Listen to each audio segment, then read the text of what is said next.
pertanyaan pertama saya kurang paham, jadi saya melonjak kepada pertanyaan yang kedua yang mungkin lebih saya pahami dan mudah-mudahan lebih bermanfaat. Mengenai tindakan misalnya pemerintah atau Polri yang diantara hukuman yang diambil adalah dengan menembak. Ya. Karena mereka juga menembak, maka kita pun menembak. Ya. Sebelumnya ingin saya jelaskan bahwasanya akidah Ahlussunnah, dan ini dijelaskan dalam buku-buku para ulama. Ya. Saya tidak bicara omong kosong tapi dari buku-buku mereka. Bahwasanya taat kepada pemerintah bagaimanapun kondisinya selama pemerintah tidak kafir.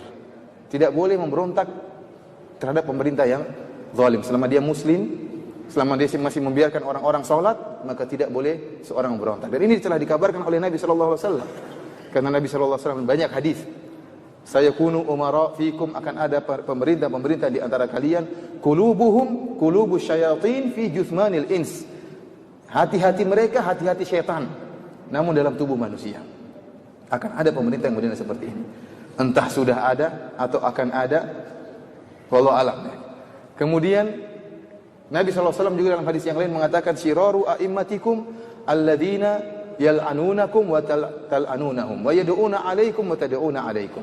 Seburuk-buruk pemimpin kalian adalah para pemimpin yang melaknat kalian dan kalian melaknat mereka. Dan mereka mendoakan kecelakaan bagi kalian dan kalian juga mendoakan kecelakaan bagi mereka.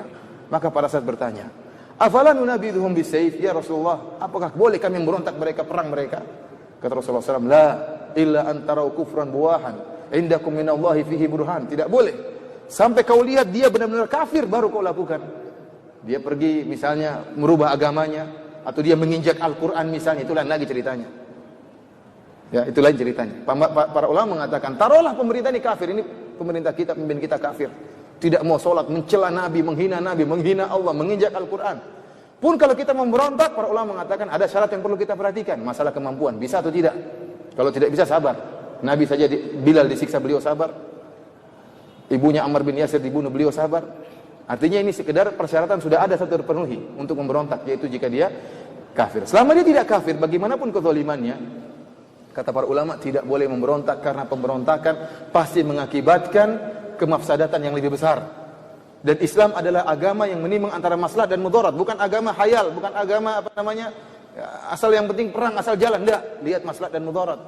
Kalau tidak ada pemerintahan, ada pemberontakan, pasti banyak yang bertumpahan darah. Dan kita sudah contoh-contohnya di mana-mana sekarang, banyak bertumpahan darah. Dan itu tidak kita inginkan. Tidak kita inginkan. Ya. Lantas bagaimana kalau ternyata pemerintah kita tidak kafir? Seorang yang muslim, yang juga sholat, dia punya kekurangan ya wajar. Dia punya kekurangan ya wajar, kita berusaha menasihati dengan cara yang baik. Coba kita bayangkan seandainya di negara kita tidak ada pemerintahnya. Lampu merah mati semua, kira-kira gimana? Berantem orang di jalan. Polisi tidak ada lagi, sakit semuanya, satu kompi semuanya sakit. Orang tidak, subhanallah, bagaimana rusaknya orang, barang-barang dicuri, ini dicuri, macam-macam, ada yang dibunuh, tidak ada yang orang takuti. Oleh karenanya sebagian ulama mengatakan, saya 70 tahun bersama pemerintah yang zalim lebih saya sukai daripada satu hari tanpa pemerintah. Kenapa? Karena adanya pemerintah meskipun zalim, maslahatnya lebih besar. Karenanya kata sebagian ulama, jangan kau bercita-cita untuk membangun suatu rumah dengan menghancurkan kerajaan. Jangan.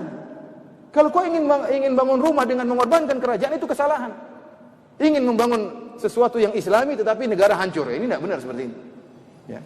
Mengorbankan sesuatu yang besar hanya ingin bangun sesuatu yang kecil. Dan kenyataan yang ada terjadi demikian. Keamanan tidak ada, kemudian ketakutan, ya, kemaksiatan semakin merajalela, orang bisa melakukan dengan seenaknya. Oleh karenanya akidah Ahlussunnah wal Jamaah ini diperintahkan oleh Nabi SAW, ya, taat kepada pemerintah meskipun pemerintah tersebut zalim, selama pemerintah tersebut tidak menyuruh kita untuk maksiat. Kalau dia menyuruh kita untuk maksiat, kita tidak taat. Tapi kalau dia menyuruh kita kepada yang baik, maka kita taat. Dan Allah telah berfirman, wa ati'ullah wa ati'ur rasul wa ulil amri minkum. Taatlah kepada Allah dan taatlah kepada Rasulullah dan pemerintah di antara kalian. Perhatikan di sini kata para ulama. Allah mengatakan taat kepada Allah. Taatlah kalian kepada Allah. Taatlah kalian kepada Rasulullah. Dan taat juga kepada pemerintah. Justru ketaatan kita kepada pemerintah pada perkara-perkara yang tidak ada dalilnya. Kalau ada dalilnya tidak perlu pemerintah, kita langsung taat kepada Allah. Kalau pemerintah suruh sholat, tidak perlu pemerintah suruh sholat, kita juga sholat. Tetapi yang justru kita ditekankan adalah taat kepada perkara-perkara yang ada maslahatnya dan tidak ada dalilnya. Contohnya lampu merah. Makanya para ulama mengatakan, barang siapa yang sengaja melanggar lampu merah berdosa. Ya, benar ini. Melanggar lampu merah berdosa karena merusak kemaslahatan. Antum kira tidak berdosa, berdosa. Kalau kita menghilangkan gangguan dari jalan dapat pahala, kalau kita meletakkan gangguan dapat dosa enggak? Dapat dosa. Melanggar ini mengganggu stabilitas keamanan. Ini berdosa. Kenapa melanggar perintah Allah wa ulil amri minkum? Taatlah kepada pemerintah di antara kalian. Sekarang timbul pemberontakan. Kita dapati bahwasanya Ali bin Abi Thalib di zaman beliau muncul orang-orang Khawarij. Sebelum Ali memerangi Ali bin Abi Thalib memerangi orang Khawarij, Ali bin Abi Thalib mengutus Ibnu Abbas. Ibnu Abbas diutus dengan pakai pakaian yang indah untuk berdialog dengan orang Khawarij. Orang-orang Khawarij tersebut adalah orang yang, ya kata Nabi SAW, tahkiruna salatakum ma'a salatim. Kalian akan merasa sepele, menyepelekan salat kalian dibandingkan salat mereka. Kenapa? Orang-orang Khawarij ini begitu hebat ibadahnya. Wajahnya pucat karena sering salat malam, sering puasa, jidatnya hitam, sangat hitam karena begitu rajin beribadah, pakaiannya lusuh, tidak mau dengan dunia. Maka datanglah Ibnu Abbas berdialog dengan mereka dengan pakaian yang indah. Maka mereka protes, kenapa kau pakai pakaian yang indah? Kata dia, apakah Allah mengharamkan pakaian yang indah? Akhirnya terjadi dialog sehingga sepertiga dari mereka sadar. Tinggal 2/3 baru kemudian diperangi oleh Ali bin Abi Thalib sampai bunuh-bunuhan. Intinya para hadirin, terutama pertanyaan yang disampaikan oleh Bapak tadi, ya, bahwasanya kalau memang kondisinya mengharuskan untuk membunuh mereka, ya, maka dilakukan. Jika memang itu mengharuskan, jika tidak kita lawan mereka, maka mereka akan semakin melakukan pembunuhan, maka kita menjalankan perintah pemerintah dan ini memang ada kemaslahatannya. Ya. Namun kalau bisa tidak dibunuh, kita berusaha untuk tidak membunuh, kita berusaha menangkap, dan ini yang terbaik, kita tangkap mereka, kemudian kita kirim ustadz untuk menasihati mereka, ini yang terbaik. Tapi kalau memang kondisinya tidak mungkin kecuali dengan cara begitu, maka kalau tidak kita membunuh mereka yang membunuh kita, ini maka diperbolehkan dan tidak mengapa. Wallahu a'lam bishawab.